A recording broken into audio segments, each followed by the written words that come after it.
ধন্যবাদ দেই আজকে আমাকে সুযোগ দেওয়ার জন্য। ধন্যবাদ দেই পিতা ঈশ্বরকে যে আমি তার এই রাজ্য সম্বন্ধে আজকে কিছু বলবো বলে প্রস্তুতি নিতেছি, এবং আমি সাহায্য চাই ঈশ্বরের কাছে যেন পবিত্র আত্মার মাধ্যমে তার এই বাক্য আমি শেয়ার করতে পারি। প্রথমে আমি যেটা বলবো যে ঈশ্বরের পরিকল্পনা কি ছিল এবং সেই পরিকল্পনা অনুসারে উনি আমাদের জন্য কি করছেন। তারপরে হয়তো এইটার ভিতরে কিছু লুকায়িত থাকবে ঈশ্বরের পরিকল্পনা এবং মানুষের পরিকল্পনা কি ছিল। আমরা এখান থেকে খুঁজে বের করব যে আমরা কোথায় আছি। আমি একটা পদ দিয়া শুরু করি ওই আজকের ওই আলোচনার ভিতরে, যেটা প্রথম যখন 5 অধ্যায় 19 পদে আছে, 19-20 পদের কিছু অংশ আর কি। আমরা জানি যে আমরা ঈশ্বর হইতে আর সমস্ত জগৎ পাপাত্মার মধ্যে শুইয়া রহিয়া আছে। এটা ছিল 19-এর কিছু অংশ। 20-এর কিছু অংশ হইল সেই আত্মাময়ে তাহার পুত্র যীশু খ্রিস্টে আসি, তিনিই সত্যময় ঈশ্বর এবং অনন্ত জীবন। মানে পৃথিবী এখন আজকে আমি সেই আমেরিকার একটা মিছিল দেখছি, আর সেটা মনে হইতেছিল যে বাংলাদেশের যে ঘটনা হইতেছে সেটা দিয়া তারা আমেরিকায় মিছিল করছে। শুধু আমেরিকায় না, দেশের বিভিন্ন দেশে এটা, যে তাহলেই বোঝা যায় যে আমরা শেষের দিকে পৌঁছাইছি, যেটা নথি 24-25-এ কিছু কিছু ব্যাখ্যা উল্লেখ করা আছে সেইটার দিকে। তাহলে আমাদের প্রয়োজন যেন ঈশ্বরের সেই বাক্য, প্রভু যীশু খ্রিস্ট যে আমাদের এখানে আসছেন, এটা যেন আমরা প্রত্যেক দুয়ারে দুয়ারে পৌঁছাইতে পারি, প্রত্যেক জনে যেন সেটা জানতে পারে। তাইলেই আমাদের সেই খ্রিস্টের আগমন ত্বরান্বিত হবে। আমরা এখানে ঈশ্বরের উদ্দেশ্য কি ছিল এইটা নিয়ে আমরা আলোচনা করি, যে ঈশ্বর উনি কিন্তু কোন ধর্ম নিয়ে আসেন নাই, উনি আসলেন রাজ্য নিয়ে। তার একটি রাজ্য আমরা বাইবেল অনুসারে যদি বুঝতে চাই তবে দেখি এটা সত্য। কার্যক্ষেত্রে দেখা যায় যে জগতের মানুষেরা ঈশ্বরের সেই যে পরিকল্পনা চাইছে তাইতে বেশি, তার চেয়ে মানুষ এখন সেই ধর্মের দিকে বেশি আগাইয়ে গেছেন। তারা সেই ধর্ম নিয়ে বেশি বেশি ব্যস্ত। উপাসনা, বিভিন্ন সভা, বিভিন্ন কৃষ্টি, বিভিন্ন পর্ব, বিভিন্ন দিন, এই সমস্ত পালনেই মণ্ডলীগুলি, খ্রিস্টীয় সমাজের যে সমস্ত মণ্ডলী আছে সেই মণ্ডলীগুলি এইটা নিয়ে ব্যস্ত। কিন্তু আমরা পবিত্রতা এবং ধার্মিকতা বিষয় চিন্তা করি না। যীশু খ্রিস্ট এই জগতে এসেছিলেন এই বিষয় নিয়ে, তিনি কথা বলছেন এবং নিজে তাড়িত হয়েছিলেন ফরাসিদের কাছে, কারণ তারা ঈশ্বর চাইতে ধর্মকে বেশি প্রাধান্য দিত। যেমন কিছু রীতিনীতি, তাদের চিরচরিত প্রথাকে বেশি গুরুত্ব দিতেন। বর্তমানে আমাদের মধ্যেও তাই ঢুকে গেছে, তার থেকে আমরা পৃথক নই। ঈশ্বর যা চান তার চেয়ে আমরা অন্যটা নিয়ে বেশি চিন্তা করি। ঈশ্বর যেটা চাইছিলেন আমরা সেটা নিয়ে অন্যভাবে আমরা চিন্তা করি, কারণ সেই শয়তান যে আমাদেরকে সেই প্রথম মানব জাতিকে ভুলাইছিল, সে এখনো কিন্তু নীরব নয়, সে এখনো ব্যস্ত যেন আমরা সেই স্বর্গরাজ্য সম্বন্ধে না বুঝি। এবং এই স্বর্গরাজ্য সম্বন্ধে যখনই কিছু আলোচনা হয়, কারণ তার সেই মনে ব্যথা রয়ে গেছে যে সে সেই স্বর্গে থাকতে পারেনি, তাকে স্বর্গ থেকে বিতাড়িত হইতে হয়েছে। তাহলে আমরাও সেই দিকে সতর্ক থাকি, এবং যখনই আমরা শাস্ত্র অধ্যয়ন করব সেই কথাটা যাতে আমরা মনে রাখি, যখনই আমরা এই ঈশ্বরের সত্যিকারের যে ইচ্ছা, সেই ইচ্ছা যখনই আমরা পালন করতে যাব, তখন কিছু না কিছু বাধা আমাদের জীবনে আসবে। যদি আমরা সতর্ক থাকি তাহলে আমাদের সেই শয়তান এটাতে কিছুই করতে পারবে না। এটা ছিল প্রথম। দ্বিতীয়ত, ঈশ্বরের দ্বিতীয় পরিকল্পনা ছিল শাসন ব্যবস্থা। এবং এই শাসন ব্যবস্থা, ঈশ্বরের শাসন ব্যবস্থা এবং জগতের শাসন ব্যবস্থা পৃথক। সেটার দিকে আমরা দেখি, ঈশ্বরের মৌলিক চাহিদা ছিল শাসন ব্যবস্থা। তিনি চান নাই যে আমরা অন্যের দ্বারা চালিত হই, অন্যের দ্বারা শাসিত হই, অন্যের চিন্তায় আমরা চলি। ঈশ্বর চাচ্ছেন আমরা যেন তারই প্রজা হই, তারই রাজ্যের নাগরিক হই, তারই সন্তান হই, এবং সেইভাবেই আমরা তার রীতি অনুসারে, ওনার যে পরিকল্পনা ছিল সেই পরিকল্পনা অনুসারে আমরা চলি। এইখানে আমাদেরকে সেই শয়তান ভার্সেস ঈশ্বর ভার্সেস শয়তান, যে শয়তান, ঈশ্বর একটা চাচ্ছেন, শয়তান আমাদেরকে বলতে জগৎকেই ঘুরাই নিয়ে অন্যদিকে ধাবিত করছে। তাহলে আমরা যদি সতর্ক থাকি তাহলে এইটা থেকে আমরা ঈশ্বরের সেই ইচ্ছা থেকে আমরা বঞ্চিত হব না। তাই এখানেও আমাদের আমি বলতে চাই যেন আমরা এইটার উপরে বিশেষ গুরুত্ব দেই, এবং ঈশ্বরের যে শাসন ব্যবস্থা, সেই শাসন ব্যবস্থা অনুসারে আমরা চলবো। ঈশ্বরের শাসন ব্যবস্থা কি ছিল, আমরা এই কয়েকটা পয়েন্ট আছে আলোচনার পরে আমরা সেখানে দেখতে পারবো সত্যিকারের ঈশ্বরের ইচ্ছা কি ছিল। তৃতীয়ত ছিল রাজ্য। আমাদের নিয়তি, ভাগ্য, আমাদের যে জীবনযাত্রা, সেটা কি ছিল। যেমন আমরা রাজা হই, এটা ছিল ঈশ্বরের ইচ্ছা, এবং তার এই সন্তান হই, তার এই রাজ্যের নাগরিক হই। ওনার আর একটা ইচ্ছা, নিজেই যেন নিজের রাজত্ব পরিচালনা করি, অন্যদিকে ঈশ্বরের লক্ষ্য সময় আমাদের ভবিষ্যতে আমরা নিজে রাজ্য পরিচালনা করি। কিন্তু দুঃখের বিষয়, ঈশ্বরের পরিকল্পনার বিপরীতে কিছু ঘটে যাচ্ছে মানুষের উপরে, মানুষ বুঝতে চায় না। আমরা বলে থাকি মানুষ সৃষ্টি হয়েছিল ঈশ্বরের উপাসনা করার জন্য। আমি তাতে একমত প্রকাশ করি না, কিন্তু চিন্তা করি যে ঈশ্বর কি চেয়েছিলেন, এবং আমরা বলতে জগৎ কি চাচ্ছে এবং কি করে যাচ্ছে।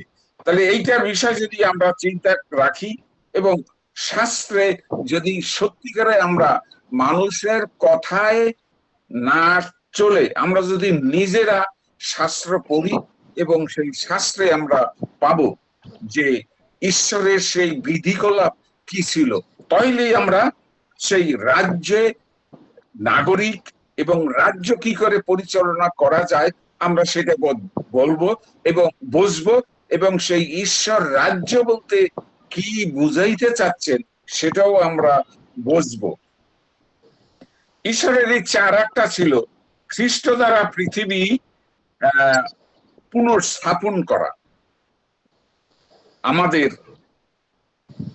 এই যে জগৎ এখন যে আমরা একটু আগে যেটা পড়লাম, ঈশ্বরের সবচেয়ে প্রিয় শিষ্য যখন উনি সেটা উল্লেখ করে গেছেন যে আমরা সেই শয়তানের সাথে এই জগতে শুয়ে আছি, কিন্তু সত্যিকার অর্থে আমরা ঈশ্বরের যে ইচ্ছা কি ছিল সেই অনুসারে আমরা যাচ্ছি না, আমরা অন্য দিকে যাচ্ছি। শয়তান আমাদেরকে পরিচালনা করে এবং আমাদের সময় যাতে অতিবাহিত হয় সেই দিকে শয়তানের পরিকল্পনা, এবং সেই দিকেই আমরা ধাবিত হই।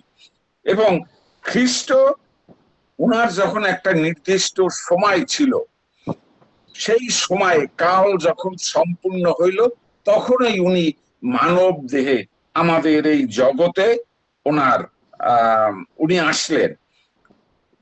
তার যে ইচ্ছা, ওনার যে প্রকল্প ছিল সেই প্রকল্প অনুসারে ওনার সেই রাজ্য নিয়ে উনি এই পৃথিবীতে আসেন। যে জগৎ আমরা হারাইয়েছি তা যেন পুনর্স্থাপন উনি করতে পারেন, সেইটা নিয়ে উনি আসছেন। এই জন্য অন্যদিকে ঈশ্বর কেন খ্রিস্টকে পৃথিবীতে পাঠাইলেন? রাজ্যের শাসন ব্যবস্থা পুনঃস্থাপন করতে। আমরা জগতের মানুষ আমরা যেটা বুঝে গেছি যে শাসন ব্যবস্থা কি, এবং সেই শাসন ব্যবস্থা সত্যিকারে যীশু খ্রিস্ট উনি আসলেন এবং ওনার সেই শাসন ব্যবস্থা পুনঃস্থাপনের জন্য উনি সেই পরিকল্পনা নিয়ে ওনার অনেক দৃষ্টান্তে বিভিন্ন জায়গায় উনি যে সুসমাচার প্রচার করছেন এবং সেইটাই উনি উল্লেখ করছেন যে আমরা যে ঈশ্বরের সেই শাসন ব্যবস্থা যাতে এই পৃথিবীতে পুনর্স্থাপন হয়। খ্রিস্টের কার্য ছিল রিস্টোরেশন মানে পুনঃস্থাপন, তারপরে সালভেশন পরিত্রাণ। এইটাই যে কি করে আমরা সেই পরিত্রাণ লাভ করতে পারবো, কি করে আমরা সেই পুনর্স্থাপিত হইতে পারি, সেইটা ছিল প্রভু যীশু খ্রিস্টের প্রধান উদ্দেশ্য। এবং এইটা নিয়েই উনি 3টি বছর কাজ করছেন এবং আমাদেরকে অনেককেই সেই খ্রিস্টের শিষ্য রূপে শিষ্য গঠন করে গেছেন এবং তাদেরকে সেই শক্তি দিয়ে গেছেন যেন সমস্ত জগতে সেই শাসন ব্যবস্থা আমরা প্রচার করি। আর একটা হইল সেই শক্তি, পাওয়ার আমরা সবাই আমরা চাই যেন আমরা ক্ষমতায়ন হই, আমাদের ক্ষমতা যাতে বৃদ্ধি পায়। আমরা এই বর্তমানে এখন বাংলাদেশের অবস্থা দেখি সেই ক্ষমতা নিয়ে দ্বন্দ্ব, এবং এইটা নিয়ে বিভিন্ন দেশে বিভিন্ন সময় এই ক্ষমতা নিয়ে এই দ্বন্দ্বটা ঘটে। তাইলে এই ঈশ্বরও সেই শক্তি বা ক্ষমতা কিভাবে প্রয়োগ করতে হবে এটা কিন্তু উনি ব্যাখ্যা করছেন, তাও আমাদের শাস্ত্রে আছে। তাহলে যেহেতু তিনি আমাদের ক্ষমতায়ন করতে চান তার জন্য আমাদের ক্ষমতা প্রয়োজন। এই এইটা প্রশ্ন এবং তার উদ্দেশ্য এবং আবেগ, মানুষের হৃদয়ে ক্ষমতা। আমরা সকল ক্ষমতার ক্ষমতাবান হতে চাই, কে না চায় সেই ক্ষমতা? যদি না চাই, যদি কেউ বলে যে আমি ক্ষমতা চাই না, তবে সে তা মিথ্যা বলে। তাইলে আমরা সকলেই আমাদের ক্ষমতা যাতে চালাইতে পারি সেইটা আমরা চাচ্ছি, এবং সেই করতে গিয়া জগতে এখন দেখা যায় যে ঈশ্বরের ক্ষমতা এবং মানুষের ক্ষমতা কিছুটা ভিন্ন। আমি এভাবে বলছি কেন, পাখিরা চায় আকাশে উঠতে, মাছ চায় সমুদ্রের জলের ভিতরে সাঁতার কাটতে। পাখিকে যদি আবদ্ধ করে রাখা হয় খাঁচার ভিতরে, তখন তারা কি করে, তারা দুঃখে থাকে এবং অপেক্ষায় থাকে কোন দিন সেই খাঁচার দরজা খোলা হবে এবং সেই উড়াল দিয়ে যাবে। মাছকে যদি সেই জল থেকে উঠাইয়া শুকনায় রাখা হয়, তখন সে সঙ্গে সঙ্গে মারা যাবে এবং কষ্ট থাকবে।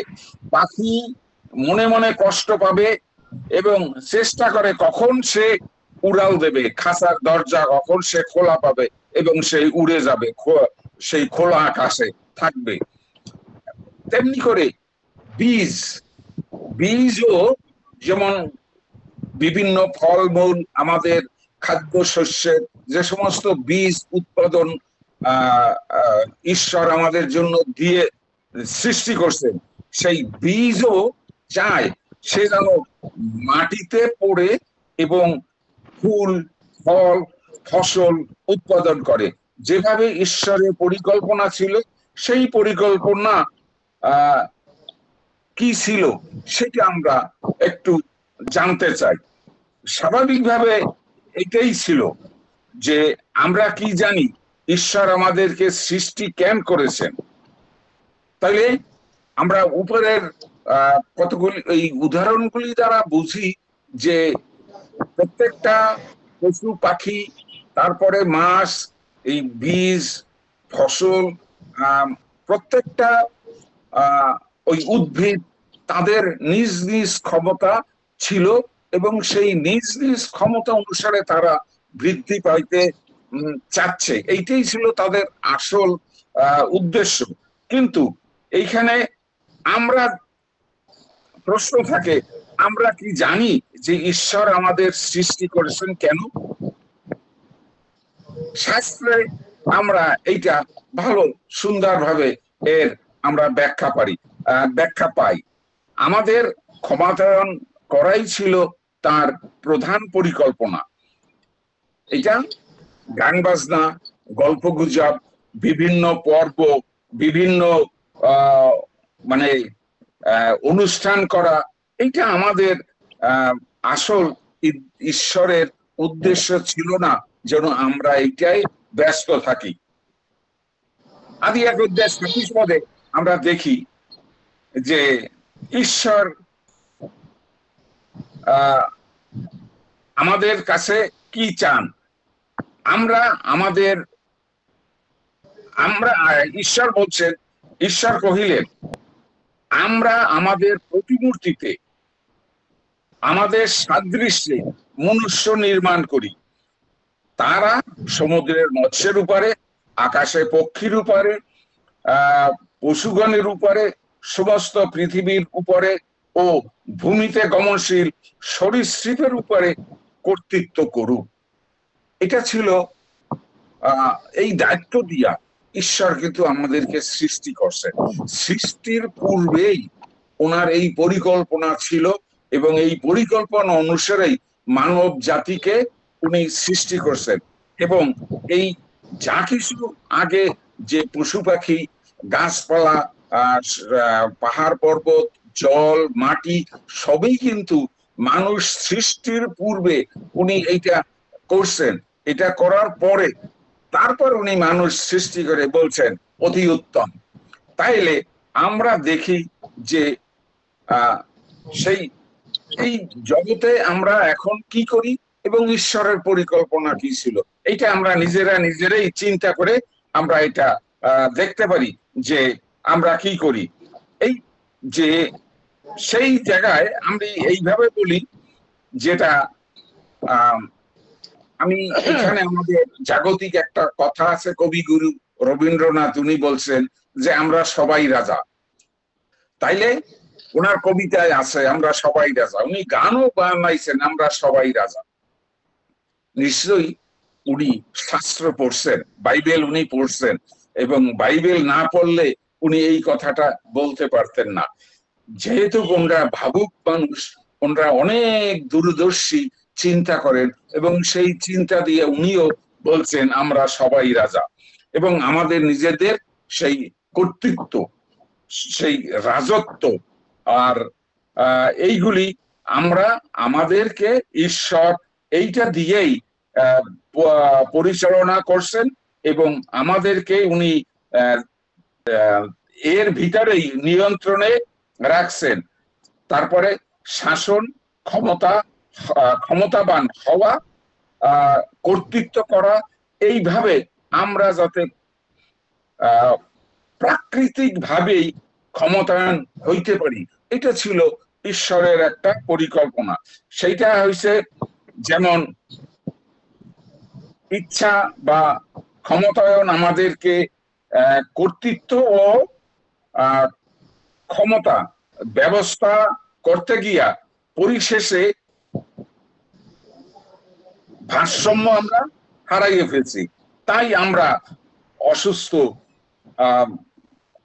অসুস্থ বিভিন্ন রোগে আক্রান্ত হই, সেই শ্বাসকষ্ট হয়, আমরা ডায়াবেটিক্সে ভুগি কেবল, তারপরে বিভিন্ন সেই মারাত্মক ব্যাধি, ক্যান্সার, এই সমস্ত বিভিন্ন রোগে আমরা আক্রান্ত হই।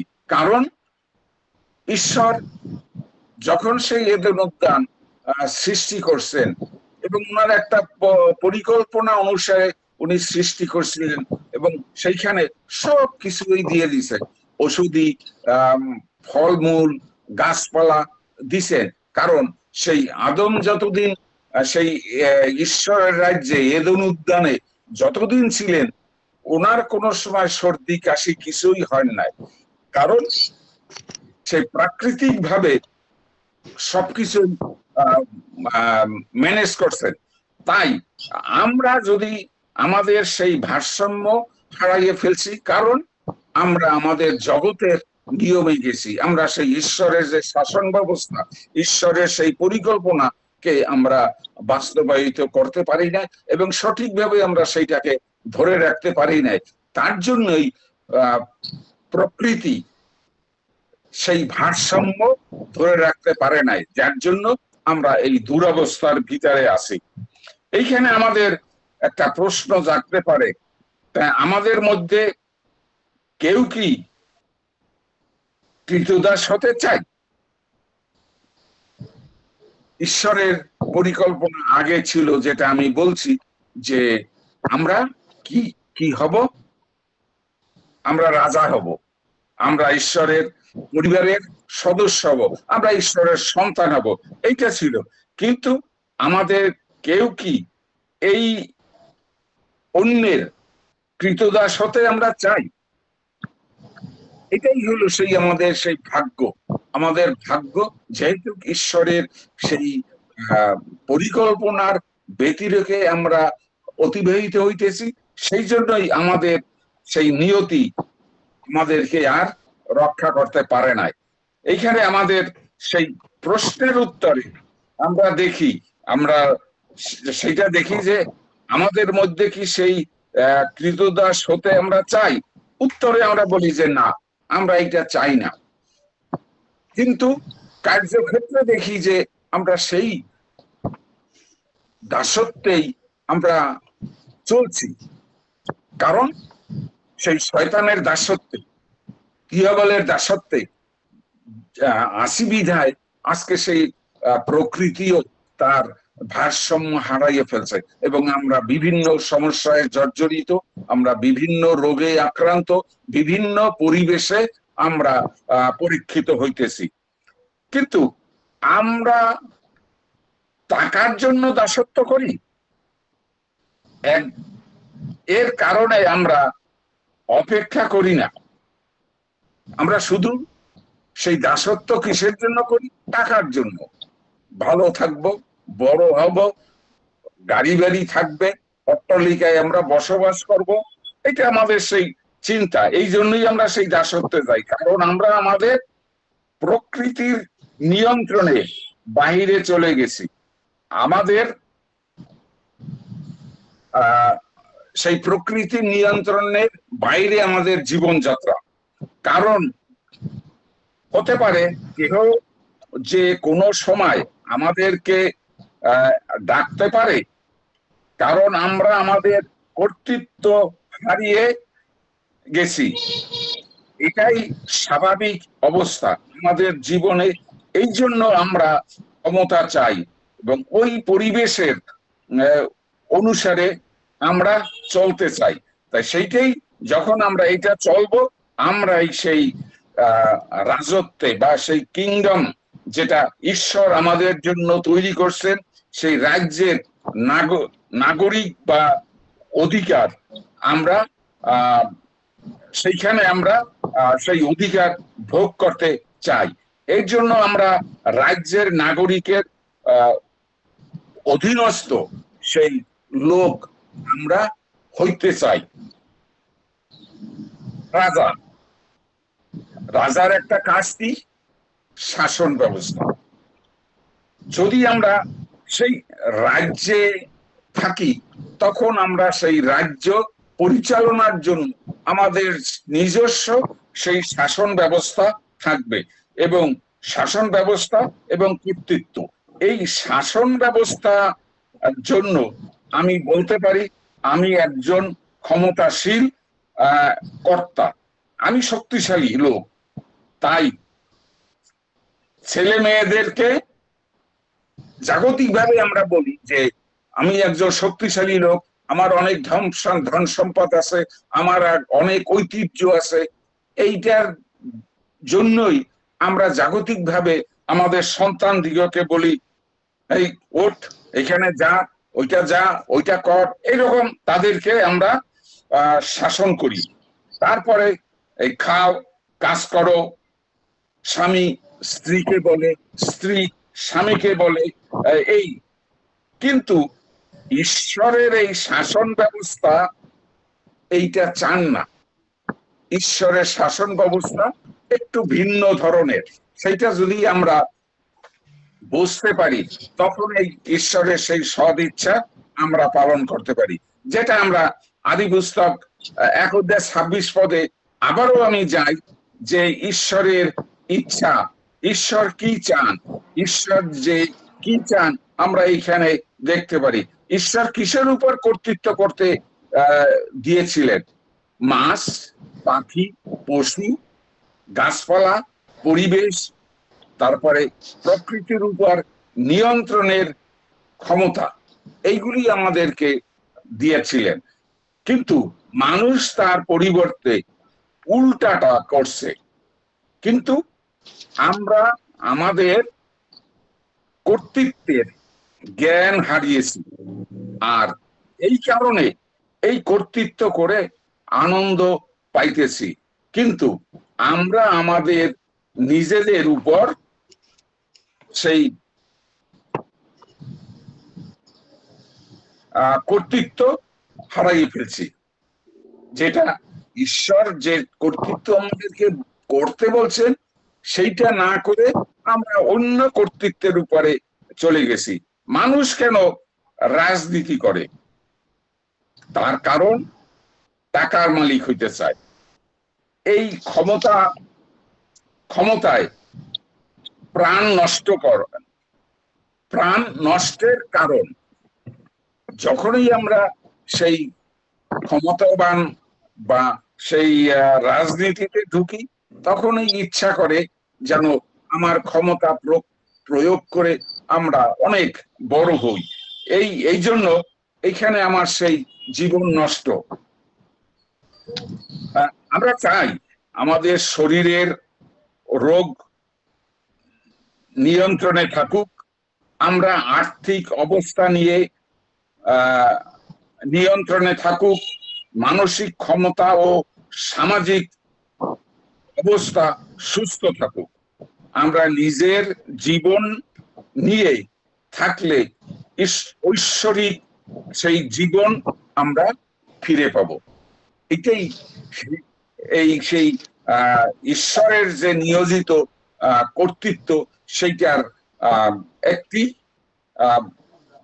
উদাহরণ। প্রশ্ন এখানে, আর একটা এখন যিশুর নিয়া, যিশু কে ছিলেন, কেন এসেছিলেন? আমি আগেই বলছি যে একটা কাল ছিল, সেই কাল যখন সম্পন্ন হইল তখন তাকে এই পৃথিবীতে মানুষ হইয়া এই পৃথিবীতে ফিরে আসতে হয়েছে।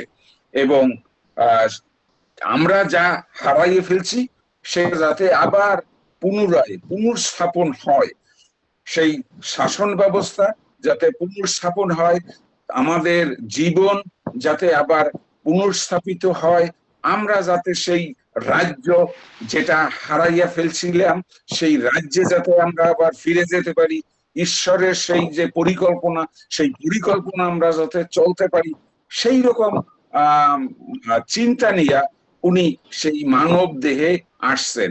মানব দেহের আসার কারণ, কারণ আত্মা কোনো কিছুই করতে পারে না, আত্মার কিছু করতে হইলে তার দেহের দরকার। কারণ ঈশ্বর আত্মা, ঈশ্বর স্বর্গে থাকেন, আমরা দেখি না, কিন্তু ঈশ্বর এই পৃথিবী সৃষ্টি করছেন, দৃশ্যমান পৃথিবী, এবং মানুষ সৃষ্টি করছেন সেই দৃশ্যমান, এবং তাকে সেই ক্ষমতা দিচ্ছেন। এখন সেই ক্ষমতা ওই মানুষ না হইলে সেই ক্ষমতায় ক্ষমতাবান হইতে পারে না। এইটা হলো ঈশ্বরের আর একটা ইচ্ছা। এবং এইটা যদি ঈশ্বর সেই মানুষের উপর আবার কর্তৃত্ব করতে যায়, তাহলে ঈশ্বরের সেই যে পরিকল্পনা ছিল সেইখানে উনি বাধাগ্রস্ত হচ্ছেন। কারণ সেই ঈশ্বর নিজে এইখানে মিথ্যাবাদী হয়ে যায়, কারণ উনি তো ক্ষমতা আমাদেরকে দিয়ে দিচ্ছেন, সেই ক্ষমতা উনি ফেরত দিতেছেন না। তাই মানুষ যাতে মানুষের কর্তৃত্ব করতে পারে সেইভাবেই, সেই জন্যই উনি মানব দেহে আবার আমাদের এই জগতে আবির্ভাব হইলেন, এবং তার যে শাসন ব্যবস্থা উনি নিজে পুনর্স্থাপন করার জন্য উনি সেই সচেষ্ট হইলেন। এখানে উত্তর, যেটা হয়তো আমরা এতদিন শুনেছি, তিনি আমাদের শাসনের জন্য ক্রুশরোপিত, ক্রুশে প্রাণ দিলেন পাপ ক্ষমার তাহার রক্তের মধ্যে এবং পাপ থেকে মুক্তি দিতে। হ্যাঁ, এটা সত্য, কিন্তু আমরা শাস্ত্রে দেখি উনি ওনার স্কন্ধে বিরাট একটা বোঝা নিয়ে আসছেন। সেই স্কন্ধে যে বোঝা, সেটা তো এইটুক না, ওনার অনেক পরিকল্পনা। সেই পরিকল্পনার ভিতরে একটা ছিল এই ক্রুশে মৃত্যুবরণ করে আমাদের সেই পথ প্রস্তুত করা। তাই এইরকম ওনার হাজারো পরিকল্পনা আছে, এবং ওনার সেই পরিকল্পনা আমরা যখনই শাস্ত্র পড়ব সেইটা আমরা বুঝতে পারবো। তাই এটা তো মাত্র একটা, এটাই কি সব খ্রিস্টে আসার কারণ? না, তিনি এসেছিলেন আমাদের ক্ষমতায়ন করতে। যেটা বারবারই বলছি যে আমরা যে ক্ষমতা হারাই ফেলছি, আমাদেরকে ঈশ্বর যে ক্ষমতা দিয়েছিলেন সেই ক্ষমতা আমরা হারাই ফেলছি। আমরা একটু ক্ষমতার দিকে হয়তো আমরা দুর্বল, আমাদের সেই শক্তি হারাই ফেলছি। ঈশ্বর এসছেন যেন সেই শক্তি যাতে আমরা ফিরে পাই সেইটার যোগান দিতে, আমাদের সেই হৃদয়, আমাদের সেই শারীরিক, আমাদের সেই মানসিক শক্তি যাতে আমরা আবার ফিরে পাই, সেই ক্ষমতায়ন করতে তিনি বলছেন আমাদের ক্ষমতাবান করতেন। তিনি বলছেন আমাদের ক্ষমতায়ন করতে, যেমন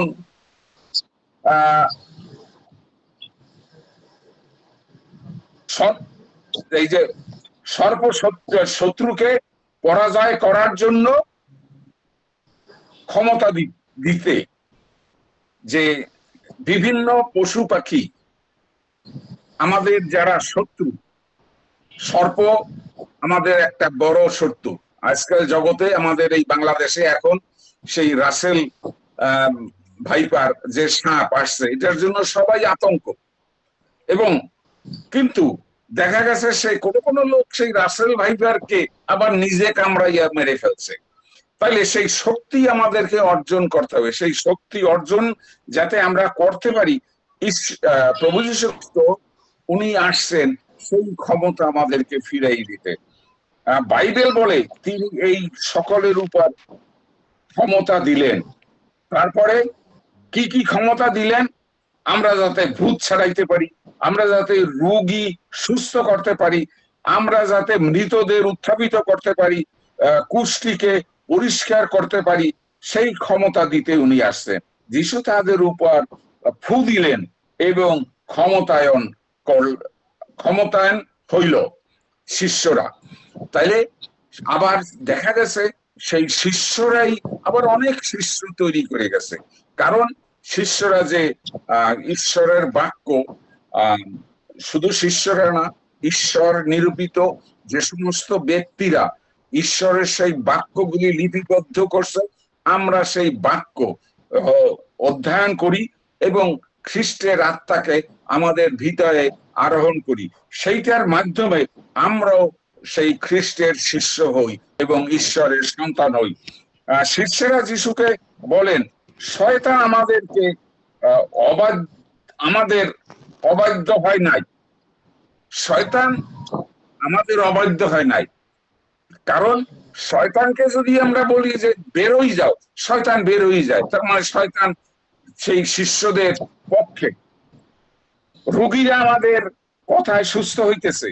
যিশু বলছেন তোমরা বিশ্রাম লও, কারণ এই যে ক্ষমতা ঈশ্বর প্রভু যীশু খ্রিস্ট তাদেরকে দিছেন, এর জন্য তারা এটা করে হয়তো তারা আনন্দিত, ক্লান্ত হয়ে পড়ছে। এই জন্য যিশু বলছেন তোমরা একটু বিশ্রাম করো, কারণ এখন তোমরা উত্তেজিত হইও না, সাবধান, তোমাদের নাম পুনরায় রেজিস্ট্রেট হইবে। কোথায়? স্বর্গে, কারণ তোমরা এখন স্বর্গরাজ্যের অধীনস্থ লোক। যখন সেই পবিত্র আত্মা তাদের ভিতরে ঢুকলো, তখনই তারা ঈশ্বরের সন্তান, তখনই তারা সেই স্বর্গরাজ্যের নাগরিক, তখনই তারা সেই রেজিস্ট্রেশন পেয়ে গেছে। এবং আমরা এই যে সমস্ত শাস্ত্র আমরা অধ্যয়ন করি, সেটা যদি সত্যিকারে হৃদয় মন অন্তঃকরণ দিয়া আমরা এটাকে ধরে রাখতে পারি, তখন আমরাই প্রত্যেকে সেই ওই যে শুধু 11 জন যিশুর যে শিষ্য ছিল তারাই যে সেই স্বর্গের নাগরিক হলো তা না, আমরাও প্রত্যেকে সেই রাজ্যের নাগরিক হইতে পারি। সেটা হইল, সেই জন্যই প্রভু যীশু খ্রিস্ট আমাদের এই জগতে আসছে, জগতে প্রত্যেকের জন্য। এইখানে কিন্তু কোনো বিভাগ উনি সৃষ্টি করেন নাই। এই বিভাগগুলি সৃষ্টি হয়েছে খ্রিস্টের মৃত্যুর পরে। সেটাই হইল মানুষ, শয়তান মানুষের ভিতর ঢুকে এই বিভিন্ন প্রভেদ, বিভিন্ন ধর্মের সৃষ্টি হয়েছে। তাইলে আমরা এখানে দেখি যে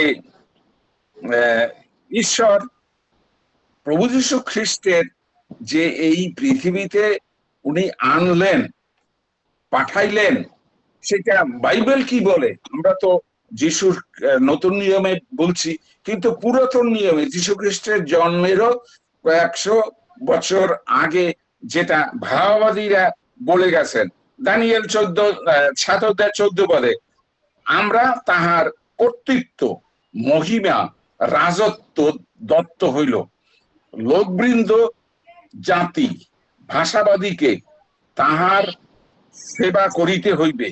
তাহার কর্তৃত্ব অনন্তকালীন কর্তৃত্ব, তাহা লোপ পাইবে না এবং তাহার রাজ্য বিনষ্ট হইবে না। এটা দানিয়েলের মাধ্যমে ঈশ্বর বিভাগ, সেই ক্ষমতা দিয়া প্রভু যীশু খ্রিস্টকে এখানে আমাদের জগতে, এই পৃথিবীতে মানুষ রূপে উনি পাঠাইছেন। এবং ওনার সেই যিশু নামে মরিয়মের গর্ভে ওনার জন্ম হয়েছে। এবং সেই এটা আমরা পাবো আবার যিশাইয়াতে আমরা দেখি যে যীশু খ্রিস্টের ভিতরে যে আরেকটা এখন আমি এই যে 14 অধ্যায়, যে 7 অধ্যায় 14 পদে যেটা কর্তৃত্ব, মহিমা, রাজত্ব, এটা লোকবৃন্দ, আমরা অনেকেই শাস্ত্র পড়ে বিভিন্ন ধর্মবিদরা বিভিন্ন ব্যাখ্যা করে এবং বিভিন্ন মণ্ডলী এইটা নিয়ে বিভিন্ন ডক্ট্রিন তারা সৃষ্টি করছেন, যে আমাদের মণ্ডলীতে আসলেই আমরা তারা স্বর্গরাজ্যের নাগরিক হইতে পারবে, তারা স্বর্গে যাবে। কিন্তু ঈশ্বর দানিয়েলের মাধ্যমে এখানে প্রকাশ করছেন যে জাতি, মানব জাতি, তারপরে ভাষাবাদী, ভাষাবাদী মানে প্রত্যেকেই আমরা এইখানে বুঝাই, এইখানে কোনো জাতিকে বা কোনো কাউকে নির্দিষ্ট করে দেওয়া হয় নাই।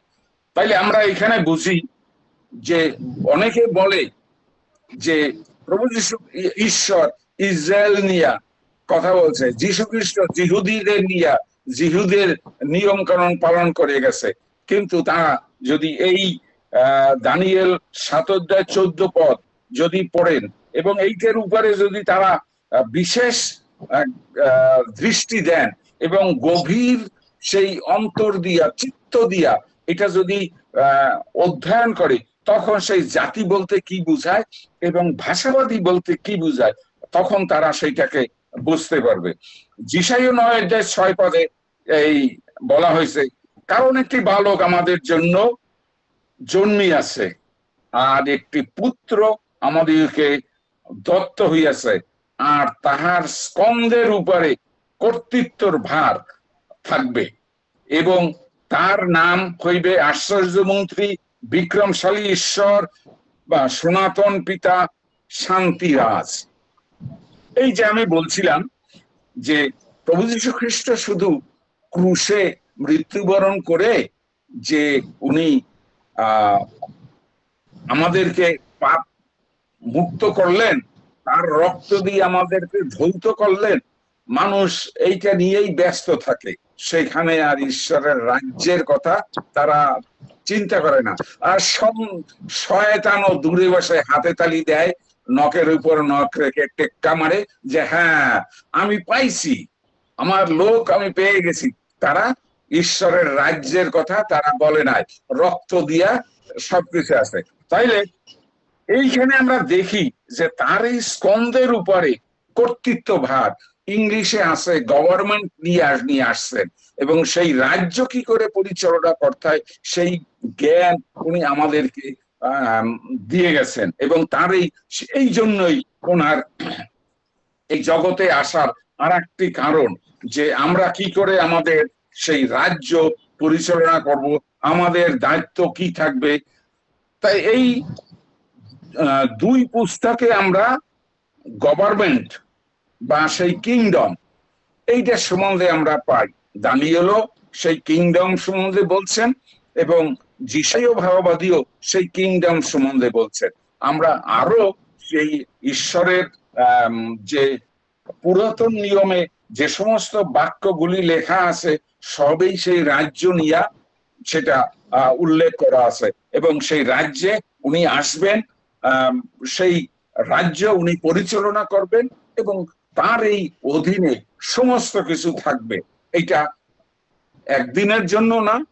অনেকে হয়তো প্রচার করে যে যিশু বলে গেছে, উনি তো মৃত্যুবরণ করছে, আইসো আমরা এখন এই জগতের বিষয় নিয়ে চিন্তা করি।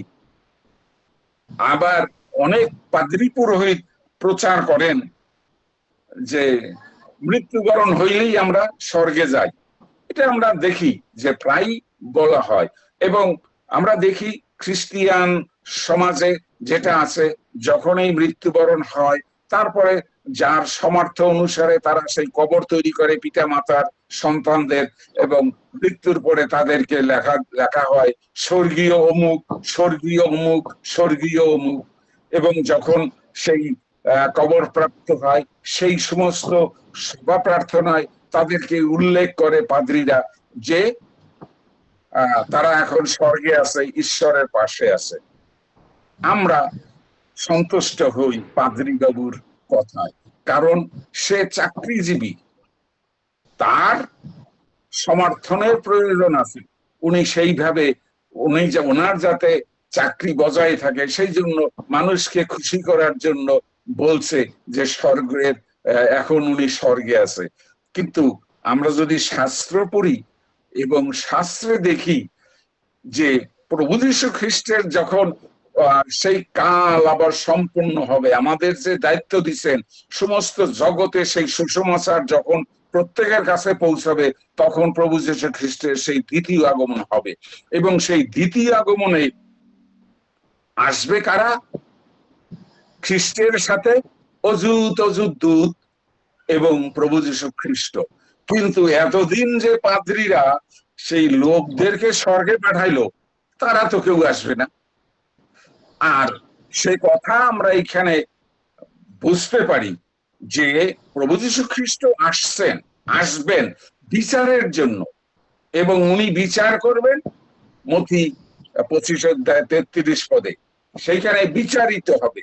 এবং সেই বিচার সেই জগৎ পত্তনের পূর্বে আমাদেরকে প্রত্যেককে নিরূপণ করা হয়েছিল, এবং যারা ঈশ্বরের পক্ষে থাকবে তখন তারা দলে দলে সেই স্বর্গে প্রবেশ করবে, সেই নিরূপিত স্বর্গ যেটা সেইখানে। তাহলে আমরা এখন ওই পাদ্রী বাবুর কথায় আমরা না ফিরি, আমরা শাস্ত্র পড়ি, শাস্ত্রে কি আছে সেটা দেখি। এই জন্যই অনেকে ওই যারা উপাসনা চালায়, যারা থিওলজি পড়ে, সেই থিওলজি কিন্তু কার লেখা? মানুষের লেখা। মানুষ কার দ্বারা পরিচালিত হয়? একটা হলো ঈশ্বরের দ্বারা, আর একটা হলো শয়তানের দ্বারা। কিন্তু বাইবেল যারা লেখছে তারা হইলো নিরূপিত, ঈশ্বর নিরূপিত সেই ব্যক্তিরা যারা বাইবেল লেখছে। যারা থিওলজির সেই প্রজেক্ট লেখে তারা কিন্তু এই জগতের লোক। তাহলে সেই জগতের লোকের কথা আমরা শুনবো না ঈশ্বর নিরূপিত যে ব্যক্তিরা, যেটা বাইবেল লেখা হয়েছে তার কথা শুনবো? তাইলে আমরা আমার কথার ভিতরে এখানে এইটুকুই আমি বিশেষ করে বলবো, আমরা যদি শাস্ত্র অধ্যয়ন করি এবং শাস্ত্রীয় জ্ঞান যদি আমরা আরোহণ করি, তাইলেই আমরা সেটা বুঝতে পারবো। মতি, মার্ক, লুক, যোহন আমরা যদি বারবার বারবার বারবার পড়ি, তাহলে সেইখানে ওই আদির থেকে মালাখি পর্যন্ত যেটা ভবিষ্যৎবাণী করে গেছে প্রভু যীশু খ্রিস্ট, সেইখানে উল্লেখ করছে। এবং তার শিষ্যরা যে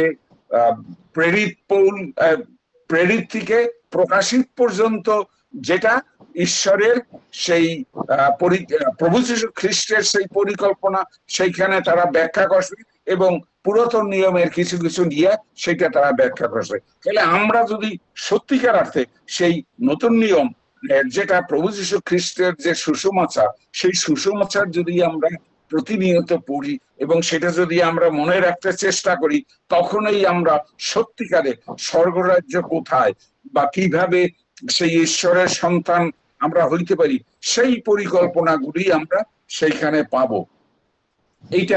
এটাও সেই একটা দুইটা নয়, বহু উপায় আছে, যে উপায় অবলম্বন করলে আমরা সেই ঈশ্বরের রাজ্যের নাগরিক হতে পারবো।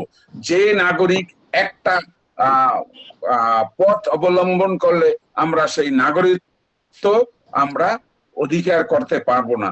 সেই জন্যই আমি কোনো সময় বাইবেলকে বলি এটা হলো ঈশ্বর সেই রাজ্যের একটা সংবিধান। আমাদের সেই সংবিধান অনুসারে চলতে হবে। সংবিধানের কোনোটা যদি আমরা ফেলিয়ার হই, তাহলে আমাদের, যেমন আমরা আমাদের দেশের নাগরিকের দেশের যে সংবিধান আছে, কোনোটা যদি আমরা ফেলিয়ার হই, আমাদের সেই কারাবাস, হাজতবাস, ফাঁসিতে ঝুলতে হয়। তেমনি করে ঈশ্বরের সেই রাজ্যে সেই সংবিধান যেটা বাইবেল, সেই বাইবেল আমরা অধ্যয়ন করলে আমরা প্রতিটা বিষয় যদি আমরা স্মরণে রাখি, তখনই আমরা ঈশ্বরের সেই রাজ্যের সঠিক নাগরিকত্ব লাভ করতে পারবো এবং ঈশ্বরের সন্তান হইতে পারবো, এবং আমরা সেই ঈশ্বরের নিরূপিত রাজ্যের নাগরিক হব। যেটা আমরা প্রভু যীশু খ্রিস্টের মাধ্যমে আমরা যেটা শিখেছি, সেইটাই আমরা এইখানে আহ আহ পাবো, সেটা হলো মতি, মার্ক, লুক, যোহন। আমরা পড়ি, বারবার পড়ি, বারবার পড়ি। এটা কিছু না। আমরা যদি চিন্তা করি, মুসলিম সেই বিরাট কোরআন শরীফ ছোট কালের থেকে তারা পড়ে সেই কোরআন শরীফ তারা মুখস্থ করে, তাহলে এই 4টা পুস্তক আমরা কেন স্মরণে রাখতে পারবো না? তাহলে আমরা যদি সেই মনের হৃদয়, মন, চিত্ত দিয়া অধ্যয়ন করি, আমরাও প্রত্যেকটা ঈশ্বরের বাক্য, খ্রিস্টের সেই বাক্যগুলি আমরা স্মরণে রাখতে পারবো। আমরা সবার কাছে আমি অনুরোধ করি যেন আমরা শাস্ত্র অধ্যয়ন করি এবং ঈশ্বরের সেই রাজ্যের নাগরিক আমরা কিভাবে হইতে পারি সেই দিকে আমরা কর্ণপাত করি। যার আমাদেরকে কান দিছেন আমরা শুনবো, আমাদেরকে চক্ষু দিছেন আমরা দেখবো, আমাদেরকে জ্ঞান দিছেন, আমাদেরকে সেই কর্তৃত্ব দিছেন, আমরা সেইভাবে আমরা আমাদেরকে পরিচালনা করব। এখন ঈশ্বর পৃথিবীতে আমাদের জন্য আরো অনেক কিছু দিয়ে গেছেন, যা যদি আমরা ঈশ্বরের রবে কর্ণপাত করি, ঈশ্বরের বিধি সকল পালন করি, প্রভু যিশুকে বিশ্বাস করি, তার বাক্য যদি আমাদের হৃদয়ে রাখি, তখনই আমরা সেই যে যেমন কোন দেশে রেশন কার্ড থাকে, ফ্রি খাদ্য ডিস্ট্রিবিউশন হয়, আমরাও সেই ঈশ্বর থেকে সেই ফ্রি তার আশীর্বাদ ভোগ করতে পারবো।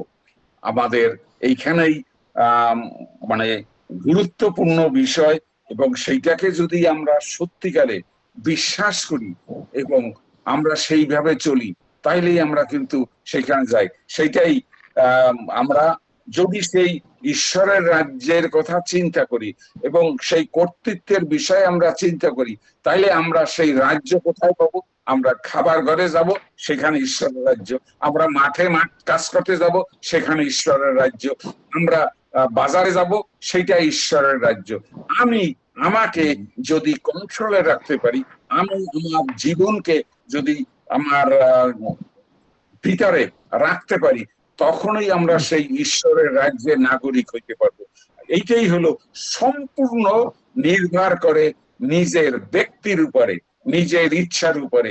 সেই ইচ্ছাটা সরল হইতে হবে, ইচ্ছাটা কঠিন হইতে হবে। এইখানে কোনো গুণ, কোনো ফাঁক থাকবে না। তাইলেই আমরা সেই ঈশ্বরের রাজ্যের নাগরিক হইতে হবে।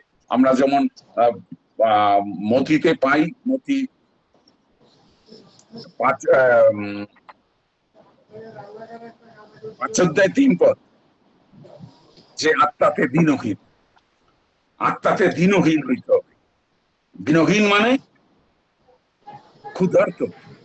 মানুষ ক্ষুধার্ত হয় কখন? যখন তার কোনো খাদ্য থাকে না। ক্ষুধার্ত বলতে এইটাই বুঝায়, যখন তার কোনো খাদ্য থাকে না, সে নিরুপায়, আর কোনো নাই।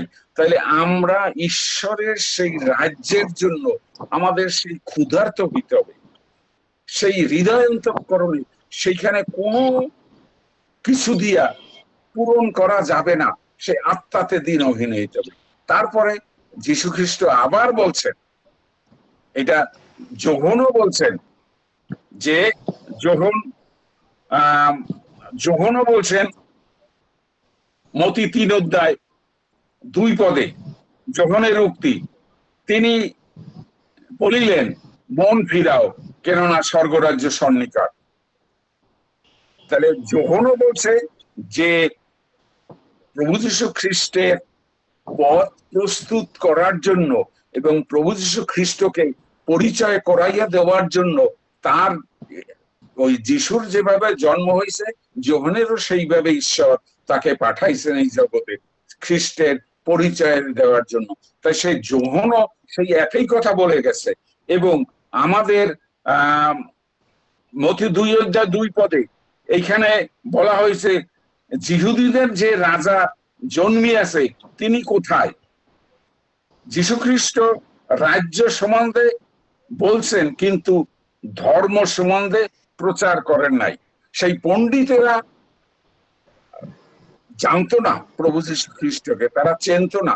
পণ্ডিতেরা আসলো, সেই রাজার বাড়িতে, কারণ সেই পণ্ডিতেরা বসতেছিল যে একজন রাজার জন্ম হয়েছে, রাজার জন্ম তো অন্য জায়গায় হইতে পারে না, রাজবাড়িতেই। সেই জন্য হেরোদের বাড়ি গিয়া উপস্থিত হয়েছে সেই রাজার কাছে, সে এক নতুন রাজার জন্ম হয়েছে, সে রাজারা কোথায়। তাইলে এইখানে আমরা দেখি যে রাজা খ্রিস্ট, প্রভু যীশু খ্রিস্ট উনি জন্মেছেন, সেটাও আমাদের এই যে বাইবেলে লেখা আছে যে তিনি রাজা এবং তার সেই রাজ্য নিয়ে উনি আসছেন। তারপরে আমরা দেখি যে খ্রিস্ট রাজ্যের সম্বন্ধে বলছেন, কিন্তু ধর্ম সম্বন্ধে তো বলে নাই। সেখানে রাজারা তো সেই পণ্ডিতেরা তারা আসছিল রাজাকে দেখতে, কিন্তু রাজার কি ধর্ম এইটা এসে কিন্তু সেখানে জিজ্ঞাসা করে নাই। সেই বহুমূল্য জিনিস দিয়া পণ্ডিতেরা এসে প্রভু যীশু খ্রিস্টকে উপহার দিলেন, তারপরে তাকে দেখে তারা আবার চলে গেলেন। এখানে কিন্তু কোনো ধর্মের কথাও তারা পণ্ডিতেরা, তারা সেই সময় সবচেয়ে বড় দার্শনিক ছিল, তারা কিন্তু ধর্মের কথা এখানে বলে নাই। তো এখানেও আমরা বুঝি যে প্রভু যীশু খ্রিস্ট কোনো ধর্ম নিয়ে আসেন নাই, উনি আসছেন রাজ্য নিয়ে এবং শাসন ব্যবস্থা নিয়ে, যে কি করে আমরা শাসন করব, কি করে আমরা নিজেকে নিজে শাসন করব। তাহলে আমরা ধর্ম পালন করব তা কিন্তু উনি চাচ্ছিলেন না।